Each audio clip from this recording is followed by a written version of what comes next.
ଯାଇ ଗାଁରେ ବର୍ଷେ ରହିସାରି ଆଉ ଥରେ ମୋତେ ପୁଣି ଥରେ ଫେରିବାକୁ ପଡ଼ିବ ଏ କଥା ମୁଁ କେବେ ଭାବି ନାହିଁ।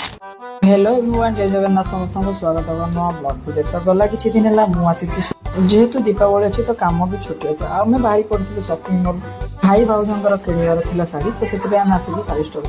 ଆଉ ଏଠି ଆପଣମାନଙ୍କୁ ଗୋଟେ ଶାଢ଼ୀ 200 ଟଙ୍କାରୁ ଷ୍ଟାର୍ଟିଂ ହେଇଯିବ। ତ ଶାଢ଼ୀ ଆମ ତ ସେଠି କିଛି ନାହିଁ, ମୁଁ ଏପଟେ ଆସିଗଲି ମୋର ଜିନ୍ କଲେକ୍ସନ୍ ଦେଖିବା ପାଇଁ। ତ ମୋତେ ଫାଇନାଲି ଏଇ ଜିନ୍ଟା ବହୁତ ପସନ୍ଦ ହେଲେ କ'ଣ କରିହେବ, କାଲି ଆସିକି ଆଜି ସପିଂ କରିବି ତ ମୁଁ ମାସ ସାରା ଚଳିବି।